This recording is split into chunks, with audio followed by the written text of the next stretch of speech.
hlubiny a záměr, dříve než Odin zdvihl ruce, než byl Midgard stvořen, v hlubinách moří, kde oceán je rozvlněn. Tam se zrodil rod, jenž zemskou sílu v sobě má. Děti bohatství a kouzel jménem Vanové. Jsou starší než rod ásů, vládci úrodnosti ti, co tvoří a nezboří, jejich domov je Vanaheim, kde plné jsou plodnosti síně, hráči s počasím a větrem, kde se magie líně vyne.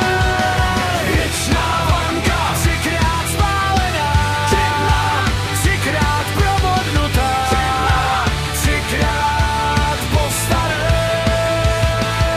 Z popela a plamenů, klvej v síle vanů pane. Odinovi synové nevěří tomu, co je cizí, co je temné. Ale vanové jsou síla života, moc co nevidět, nezemře. Lat na prahu Asgardu objevuje se podivná postava, plná zlaté síly, v očích úsměv, co láká a baví. To je Gullveig, zlatá láska, moc vanů přenesená. Její slovo je kouzlo, její přítomnost je změna. učí ásy o sédru, o magii, co osud ohýbá, o síle zlata, o touze, co nikdy neodmítá. Z jejich prstů stoupá dým, její kouzlo je mocné. Ásové se lekli, cítí, že ta síla je jim cizí.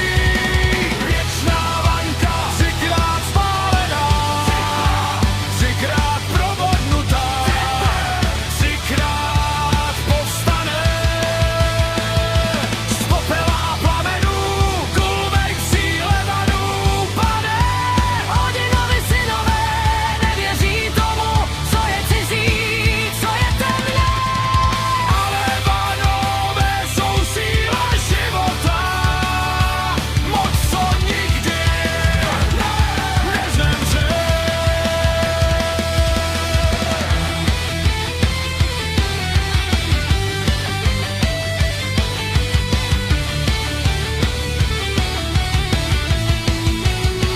Podstata voda.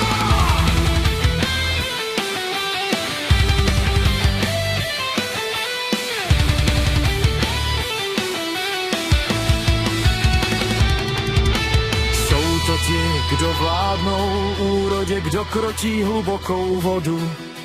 Njerdr s mořem tančí, přináší ryby, bohatství a pohodu. Frey, bůh plodnosti, dává světu sílu růst. A Freja zná tajné cesty, kam jen magie smí vstoupit. Jsou to bohové života, nejen vozy, meče a kovu.